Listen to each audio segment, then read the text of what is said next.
Salut à tous, aujourd'hui on se retrouve dans une nouvelle vidéo où je vais vous montrer et vous donner des astuces pour avoir une décoration unique qui vous ressemble à vos goûts, donc originale et sans dépenser trop d'argent. Et je vais également vous donner des astuces pour changer le look du pièce et également améliorer certains détails de la pièce que vous n'aimez pas sans débourser trop d'argent et également sans changer tous les meubles, sinon ça reviendrait beaucoup trop cher. Donc on va commencer par la première astuce. La première astuce concerne les meubles de manière générale. Donc en général, pour avoir des meubles peu chers, soit on récupère ceux de nos grands-parents ou nos parents parce qu'on n'a pas les moyens de s'en acheter des nouveaux. Soit en général, on va dans les magasins comme Ikea ou même Alinea où on a des meubles qui sont pas très chers, assez solides, mais qui sont unis, tous pareils. Et du coup, ça fait qu'on a tous les mêmes meubles. Que je vous conseille, c'est du coup de customiser ces meubles comme vous le souhaitez. Donc je sais que chez Ikea, déjà, bon, certains meubles, vous pouvez les choisir de la couleur que vous voulez, mais il y a également des meubles en bois, tout en bois, qui sont faits pour être customisés et que vous pouvez complètement peindre dans la couleur que vous voulez, peindre tout le meuble ou juste une partie. En ce qui concerne les meubles qui étaient sans doute à vos grands-parents ou à vos parents, vous pouvez complètement les poncer et les repeindre aussi. Vous pouvez également mettre de la tapisserie. Donc je vais vous montrer plusieurs exemples. Donc là c'est avec le meuble Kallax de chez Ikea. Première astuce, c'est vraiment de l'habiller. Donc soit vous pouvez rajouter des pieds par exemple. Sur l'image vous voyez la personne a rajouté des portes et des tiroirs et elle a changé les boutons qui vont avec les pieds, donc ce qui donne un effet au meuble beaucoup plus moderne et luxueux. Et elle a également rajouté des petits paniers qui sont assez mignons. Donc comme vous voyez sur cette deuxième image, la personne a rajouté des planches de bois pour recouvrir le meuble, qui lui donne un effet plus moderne et vraiment original, et également rajouter des roulettes. Mais si vous n'avez pas les moyens, donc vous pouvez peindre. Et comme vous pouvez le voir là, pour le meuble mâle de chez Ikea également, donc ce que vous pouvez faire, c'est soit peindre les portes de tiroirs comme là ça a été fait, donc de différentes couleurs. Il y en a certaines qui sont restées unies et je trouve que l'harmonie des couleurs rend vraiment super bien ensemble. Ce que vous pouvez faire à l'inverse, c'est de laisser les portes de la couleur du meuble et de peindre tout l'extérieur du meuble. Ou comme sur cette deuxième photo, j'ai trouvé la plupart des photos sur Pinterest. Soit la personne a acheté le meuble en noir et a tout simplement rajouté du papier peint sur les portes, soit la personne a carrément peint le meuble en noir et rajouté ce papier peint sur les portes. Ce que vous pouvez également faire sur ce meuble, ce qui ferait joli, c'est rajouter tout simplement des poignées. Vous avez juste à percer un trou dans le meuble et rajouter les poignées que vous souhaitez, que vous pouvez trouver sur internet ou dans toutes les boutiques de bricolage qui sont près de chez vous. Et si vous voulez encore plus d'idées, n'hésitez surtout pas à aller voir sur Pinterest. Il y a vraiment énormément de photos qui montrent comment customiser ces meubles. Donc, soit vous pouvez taper DIY IKEA hack ou relooking meubles anciens si vos meubles ne viennent pas de chez Ikea, ils viennent par exemple de votre famille. Une autre astuce concerne les tapis. Par exemple, si vous avez un tapis, un effet un peu corde, vous pouvez complètement peindre dessus. Vous pouvez créer les formes qui vous plaisent avec du scotch. Donc là, la personne a fait des espèces de flèches, mais vous pouvez faire complètement ce que vous voulez. Vous pouvez également dessiner à main levée au crayon papier par exemple une forme sur le tapis et ensuite peindre cette forme ou le contour de cette forme. C'est vraiment à vous de voir. Donc vous avez juste à prendre la peinture de votre choix. Donc je vous conseille de faire cette astuce plutôt avec des tapis en effet corde ou alors en tissu un peu coton, mais évitez de faire ça avec des tapis à poil. Je pense que ça rendrait pas bien et que ce serait compliqué à faire avec risque de bavure, et même la matière, je suis pas sûre qu'elle va forcément super bien attraper la matière. Ensuite, la troisième astuce, c'est de faire soi-même tout simplement, donc notamment des décorations.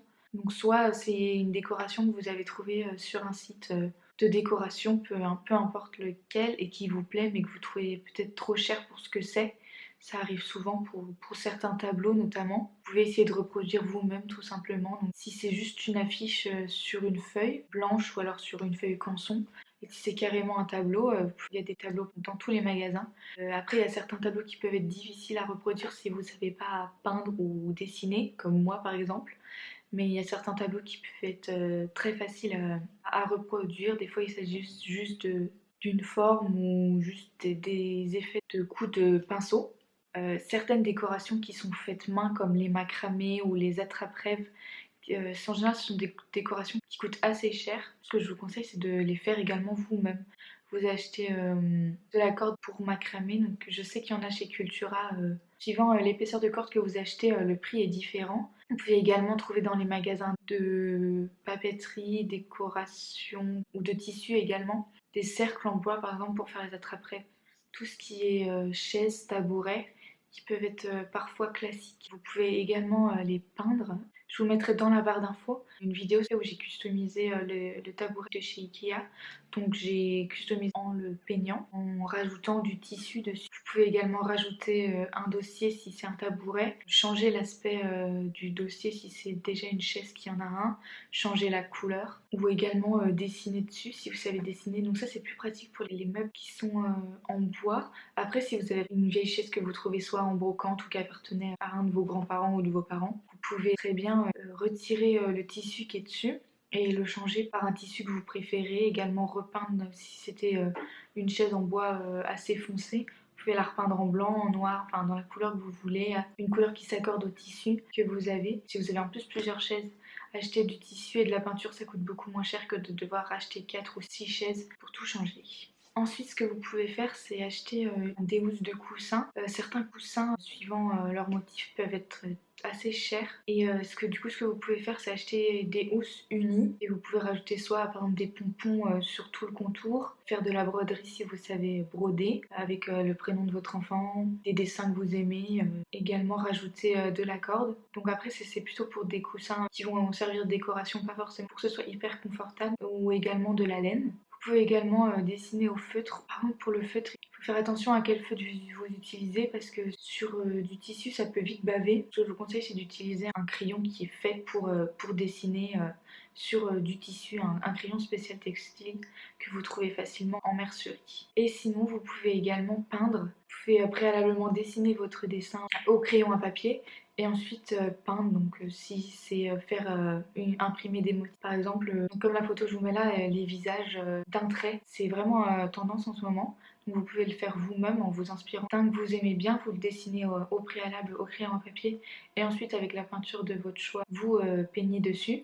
Ou alors vous pouvez soit imprimer un modèle que vous aimez bien, ou alors également ce que vous pouvez faire si vous aimez bien les feuilles, les fleurs, c'est prendre une feuille qui est dehors, la peindre, s'en servir de tampon et une fois que c'est peint, vous mettez sur le tissu. Comme ça, il y aura le motif que vous souhaitez sur votre tissu et vous pourrez répéter suivant la taille de votre motif ce dessin à plusieurs endroits du tissu. Et ce que vous pouvez faire également, ce sont des tie and dye. Donc il y a pas mal de tutos sur internet pour reproduire des différents tie and dye. Par exemple, votre housse de coussin, vous allez pouvoir avoir l'effet tie and dye soit en partant des extrémités, donc les extrémités vont être assez foncées et le centre va être clair ou de la couleur à la base de votre housse de coussin, ou alors complètement l'inverse, soit partir du milieu qui va être foncé et les bords de plus en plus clairs, ou alors des motifs complètement aléatoires.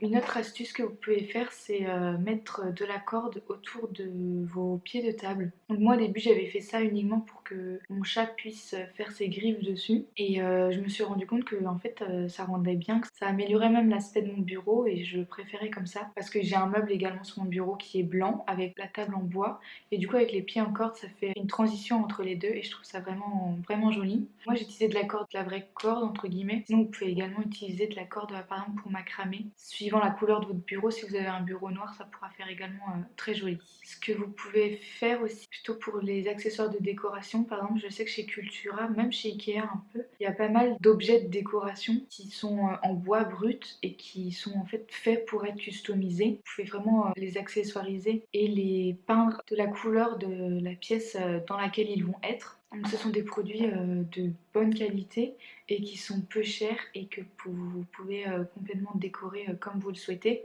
Parce que par exemple vous allez trouver peut-être la même chose dans un magasin de déco qui va être plus cher parce qu'il va être plus sophistiqué. Mais peut-être que la couleur ne vous plaira pas ou alors que quand vous aurez envie de changer la déco de votre chambre, et bah, ce sera peut-être plus compliqué à peindre alors que là c'est du bois.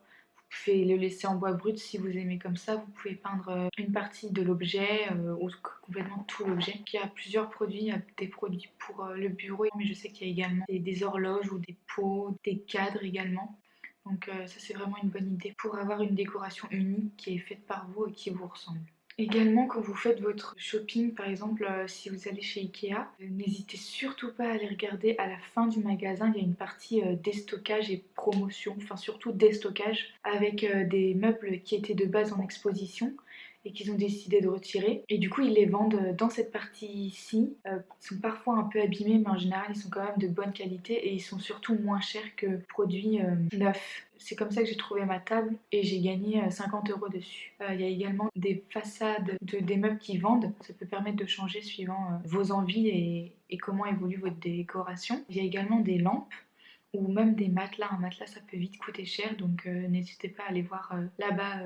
Et il y a également de la décoration, des affiches pour mettre dans un tableau et de la vaisselle. Il y a vraiment de tout en fait, tout ce qui n'est plus en vente, ce qu'ils veulent retirer, soit parce qu'ils ont une nouvelle collection, soit parce que des fois ils changent les décors. N'hésitez surtout pas à aller voir dans cette partie-là avant même de prendre vos meubles, on sait jamais. Moi, il y avait exactement la table que je voulais lorsque j'y étais allée et du coup, je l'ai eu en promo. Et sinon, vous pouvez également relooker et améliorer des meubles que vous avez déjà achetés. Donc par exemple, moi j'ai mon meuble télé que j'avais acheté quand j'étais à Lyon. Il était tout blanc. Quand je l'ai repris ici, je le voulais pas en tout blanc et en fait j'ai juste eu besoin de racheter la façade du tiroir qui m'a coûté 5 € je crois. Chez Ikea, c'est vrai que c'est pratique, il y a plein de façades différentes de différentes couleurs qui sont pas forcément très chères, entre 5 et 30 € je pense pour les plus sophistiqués. Ça permet de changer l'aspect du meuble sans le changer entièrement. Également pour un canapé que vous aimez pas du tout, c'est vrai que si vous récupérez un vieux canapé qui était chez vos parents ou vos grands-parents, c'est pas forcément ce qu'il y a toujours de plus joli. Mais s'il est quand même confortable et que vous n'avez pas les moyens d'acheter un autre, vous pouvez tout simplement le recouvrir de plaids,